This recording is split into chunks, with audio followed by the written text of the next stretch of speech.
I don't know what you think about bosses. A lot of people think they're just people doing their jobs, that they don't have to be kind, don't have to be fair, and have the right to be harsh because they're responsible for the company. I used to think that too. I thought if I worked hard, I'd be appreciated. I thought if I tried my best, I wouldn't get fired. I thought if I believed in the company would believe in me. I was wrong. I was wrong about the most important thing, that people in power aren't always worthy of that power. They can be cruel, unfair, selfish. And they can destroy you simply because you get in their way. Because you're too good, too talented, too dangerous to their ego. They're afraid you'll take their place. They're afraid you'll become better. And they do everything to make you disappear. But I didn't disappear. I survived. I became stronger. And I came back to the one who destroyed me to prove he was wrong. Not through shouting, not through scandal, but through cold, quiet, ruthless calculation. Through years of patience and work. Through a strategy that turned my pain into fuel. And when I signed those documents, I didn't feel joy. I felt the weight lift from my shoulders. I felt freedom. I felt that I had finally become who I was always meant to be. My name is Sarah. I'm 34 years old. I was born in a small town in Ohio, where everyone knows everyone and the biggest events are the weekend fairs. My parents were workers, and they taught me that hard work is the most important thing in life. They said, "Sarah, if you work hard, you'll always find your place." I believed them. I always worked hard. I graduated college with honors, joined a large company, and became the top sales manager. I gave everything to my work. I stayed up nights to finish reports. I skipped lunches to prepare presentations. I worked weekends to meet deadlines. I thought I'd be noticed. I thought I'd be appreciated. I thought I was getting what I deserved. I was wrong. My boss, Mr. Harrison, was a man in his 50s with gray hair and cold eyes. He was known for his cruelty. He fired people without warning, made them work unpaid overtime, blamed subordinates for his own mistakes. But I thought I was the exception. I thought he saw my work. I thought he valued me. I was naive. I was blind. And he used my naivety. He gave me the most difficult projects, knowing I'd handle them. He took all the credit for my ideas. He got bonuses for my work. And I only got his smile, a fake smile. I had suspicions, but I suppressed them. I was afraid to admit to myself that he was manipulating me. I was afraid that if I stopped believing, I'd lose everything. But I lost everything when he decided I was no longer needed. It all changed the day I found out I was due an annual bonus. I'd worked on a major project that brought the company huge profits. I was sure I'd get it. I'd already planned how to spend the money. I wanted to buy a new car, pay for skill-building courses, and arrange a vacation for my sick mother. I wanted to give her what she'd never had. She'd been ill for years, and I knew time was running out. I wanted to spend more time with her. I wanted her to see that I'd succeeded. But Mr. Harrison called me into his office the day before the bonuses were to be announced. He sat behind his big desk, smiled at me and said, "Sarah, you've done excellent work, but I have to inform you that we're forced to downsize. You're fired. Effective tomorrow." Couldn't believe my ears. But Mr. Harrison, I worked on the project that brought the company profit. I was expecting the bonus. "Why me?" He smirked. "Because you're nobody, Sarah. You're just a manager. I'll find a replacement for you tomorrow. And the bonus? I'll give it to someone who really deserves it. Someone more important than you." He handed me my employment record. "That's it, Sarah. Pack your things. You're free." I walked out of his office with empty eyes. I didn't cry. I didn't scream. I just sat at my desk and stared at the monitor. My colleagues avoided me. No one said a word. They were afraid. They knew that if they showed sympathy, they could be next. I packed my things and left. I walked outside and breathed in the cold air. I felt empty. I felt destroyed. I felt worthless. I couldn't believe he'd done this. I couldn't believe I'd worked so long for someone who didn't value me. I couldn't believe I'd been so blind. But I didn't want to stay a victim. I wanted to do something. I wanted to prove he was wrong. And I decided I would do it. I would come back, not as a beggar, but as a winner. I would build a career that would overshadow his. I would be more successful than he ever was. And I would buy his company. It was a crazy idea, but it became my goal. On the first day after my firing, I woke up with the thought that I had to keep moving. I couldn't let myself get stuck in the past. I started looking for work. I sent out dozens of resumes. I went to interviews, but every time I heard the same rejection. My former boss had given me a bad reference. He said I was incompetent and couldn't handle tasks. He did everything to make sure I couldn't find a job. I was desperate. I stopped sleeping. I stopped eating. I stared at the ceiling and thought about how he'd humiliated me. I thought about how I'd let him. I thought about what I should have said. But I stayed silent. I was weak. But I decided I wouldn't be weak anymore. I decided I would take revenge. Not through shouting, not through scandal, but through cold calculation. I decided to become more successful than him. I decided to become his competitor. I decided to buy his company. It was a crazy idea, but it became my goal. I went to his competitors. I walked in with my portfolio and said, I resigned from Harrison's company. I know all his weak points. I know how he works. I know his company will soon collapse. I can help you become his main competitor. Hire me. They hired me. They gave me a chance. And I started working. I worked like crazy. I didn't sleep. I didn't rest. I turned my pain into fuel. Within a year, I became their top manager. I brought in more clients than anyone. I generated more profit than they'd expected. I became indispensable. I became someone no one could fire. And I started saving money. I started saving to buy his company. I stopped spending money on myself. I lived in a cheap apartment, took public transportation, saved every penny. I invested everything in my plan. I also started investing in stocks and bonds to grow my capital. I became obsessed with my goal. I thought about it every day. I dreamed of the moment when I'd sit at the negotiating table and tell him the truth. I knew he'd be destroyed. I knew he'd beg for mercy. And I wanted to see his face when he realized I'd won. But I also knew revenge shouldn't be cruel, it should be fair. And I was ready. I hired a lawyer specializing in mergers and acquisitions. I created a shell company unconnected to me. I started buying up Harrison's company debts. I approached his creditors and offered to buy their debts at a discount. I was patient. I didn't rush. I waited until his company weakened enough to be bought for pennies. I watched his financial reports. I knew he was on the verge of bankruptcy. And I waited. A year.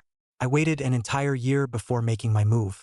Not because I was stalling, but because I was waiting for the right moment, when his company was weak enough to be bought for pennies. I watched it like a predator watching a wounded prey. I read the financial reports he published. I watched his clients start leaving for us. I knew he was on the brink of collapse.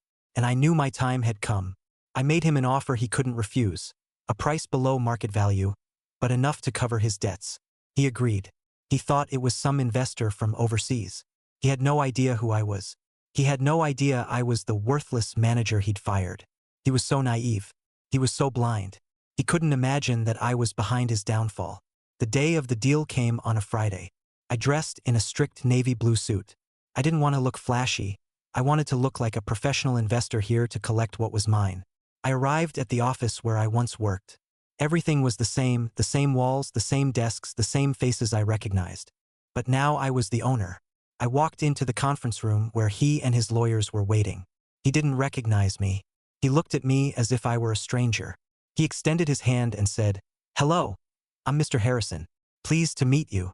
I shook his hand and said, "Hello, Mr. Harrison. I'm pleased to meet you too." I looked into his eyes and saw nothing. He didn't remember me. He didn't remember the Sarah he'd humiliated. He didn't remember his words, "You're nobody. I'll find a replacement." He was so consumed by his own life that he'd forgotten those he'd crushed. But I hadn't forgotten. The lawyers laid out the documents. Mr. Harrison was smiling. He thought it was just a deal. He thought he was selling the company and I was buying. He didn't know I was buying him. I took the pen and signed the documents. I handed him his copy. He signed. And in that moment, as he put down his signature, I said, "Mr. Harrison, don't you recognize me?" He looked up and stared at me in surprise. "Sorry, should I know you?" I smiled. "You fired me 5 years ago, the day before the bonus. You told me I was nobody, that I didn't deserve anything, that you'd find a replacement. I didn't forget. I've been waiting for this moment. Now the company belongs to me, and you work for me." His face went pale. He opened his mouth but couldn't speak. He stared at me in horror. He couldn't believe it. He couldn't understand how this had happened. I continued calmly, "You thought I was weak. You thought I'd give up. You thought I'd disappear. But I didn't disappear. I became stronger. I became more successful. I became the owner of what you couldn't hold on to. You ran the company into bankruptcy. I bought it for a fraction of its value. Now you'll work for me, or you can leave." The choice is yours." He sat there staring at me. I saw no anger in his eyes, only fear. He realized he'd been wrong. He realized his words had consequences. He realized that karma exists. I didn't linger in the conference room. I left him sitting there with a blank stare and trembling hands. I didn't need to see his humiliation. I didn't need to hear his apologies. I only needed one thing, the feeling that I'd done what I had to, that I'd restored justice, that I'd reclaimed my dignity. I walked into the hallway and headed to the office that had once been his. Now it was mine. I sat in the chair that had once belonged to him. I looked at his photos, his diplomas, his awards. They meant nothing now. He'd lost everything. I'd gained everything. Not out of greed, not out of hatred, but out of necessity. The need to prove to myself that I could. I sat in silence, thinking about what would come next. How I would run the company that had once been his. How I would rebuild it. How I would earn the trust of employees who had once seen me as a victim. I knew it wouldn't be easy. I knew many of them would look at me with suspicion, thinking I'd come for revenge, thinking I'd fire everyone who'd sided with Harrison. But I wasn't going to do that. I didn't want to be a tyrant. I wanted to be a leader. I wanted to show them I wasn't like him, that I could be fair, even if they hadn't been fair to me. That same day, I sent an email to all employees. I wrote, "Dear colleagues, I know today has been unexpected for you. I am Sarah, the new owner of the company. Many of you remember me. I worked here 5 years ago. I was fired unfairly. But I don't hold a grudge against the company. I hold it against the person who led it. He's gone. Now we have a chance to start over. I'm not going to fire anyone. I'm going to build. I'm going to create. I want you to know. I'm on your side. I want you to believe in me, as I once believed in this company. We'll make it better. We'll make it stronger. Together." I hit send and felt something shift inside me. I was no longer a victim. I was a leader. The next day, I held my first meeting. I walked into the conference room, and all eyes turned to me. I saw fear, curiosity, hope. I saw the same faces that had once looked away from me. They were afraid I'd take revenge. They were afraid I'd fire them for not supporting me. But I wasn't going to do that. I didn't want to be like Harrison. I wanted to be better. I stood before them and said, "I know what you're thinking. You think I've come for revenge. You think I'll fire everyone who sided with Mr. Harrison. But I won't. I don't want to be a tyrant. I want to be a leader. I want you to know your past mistakes don't matter. What matters is what you do now. I'm giving you a chance. Show me what you can do. I'll judge you by your work, not by your loyalty to your former boss. Let's build this company together." The employees applauded. I saw the fear leave their eyes. I saw them start to believe. I saw them start to smile. I felt something warm grow inside me. I hadn't expected them to accept me so quickly. I hadn't expected them to trust me so easily. But they did. Because they were tired of fear. Because they were tired of injustice. Because they wanted hope. And I gave them that hope. In the weeks that followed, I worked tirelessly. I met with every department, studied their processes, listened to their problems. I was open to ideas. I was ready for change. I wanted to make the company better. I wanted it to be a success story. I wanted it to be my triumph. And it became one. Within a year, the company reached a new level. We attracted new clients, signed profitable contracts, doubled our profits. I was proud of myself. I was proud of my team. I felt I was finally where I belonged. Harrison vanished from my life. I didn't know where he was now. I didn't want to know. I just wanted to forget he ever existed. But sometimes I thought about him, about how he'd knelt, how he'd begged, how he'd cried. And I felt no joy, only sadness. Sadness that he couldn't be better. Sadness that he chose to be an enemy. Sadness that he'd lost everything he had. One day I received a letter from him. It was handwritten, in an old envelope. I opened it with trembling hands. It read, "Sarah, I want to apologize. I want to tell you I've realized my mistake. I was cruel, unfair, selfish. I shouldn't have fired you. I shouldn't have humiliated you. I shouldn't have done everything I did. You were the best employee I ever had. I was just afraid you'd become better than me. Afraid you'd take my place. So I destroyed you. But you survived. You became stronger. You became more successful. You became what I could never be. I'm not asking for forgiveness. I don't deserve it. I just want you to know, I regret it. I regret every word. I regret every thought. I regret being that person. You won. I lost. And I accept that." I read the letter and cried. Not out of pity for him, but out of relief that he'd finally understood, that he'd finally admitted his mistake, that I could finally let go of the past. I burned the letter. I didn't want to keep it. I didn't want to remember him. I just wanted to move forward. I continued living my life. I continued building my company. I continued being happy. I met someone new who loved me for who I am. We had children. We bought a house in the countryside. We lived in peace. I no longer thought about Harrison. I no longer remembered that day he fired me. I just lived. And I was grateful for everything that happened, for the pain that made me stronger, for the humiliation that taught me to fight, for the betrayal that showed me who I really am. I know many people don't understand revenge. They think forgiveness is the only path. But I think sometimes revenge is the only way to preserve yourself. Sometimes the only way to restore justice is to win, not to destroy but to liberate. I liberated myself from Harrison. I liberated myself from his voice in my head. I liberated myself from the fear he planted in me. I did it not through shouting, not through scandal, but through cold calculation, through strategy, through a plan. I did it because I deserved freedom. And I got it. If you've experienced workplace betrayal, if you've been humiliated, if you've been unfairly fired, remember, you're not alone. You can rise. You can become stronger. You can take back everything that was stolen from you, not through scandal, not through shouting, but through cold calculation, through strategy, through a plan. And when you rise, you'll see your abusers left below. And you won't feel joy, you'll feel only freedom. Freedom from fear, from insecurity, from the past. Freedom to be yourself. Subscribe to the channel if you also believe justice must prevail.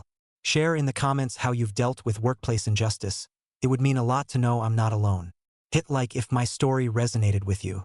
And remember, you're stronger than you think. Even when you feel broken, you can rise. That was my path. Could be yours too. Thank you for listening. Until next time.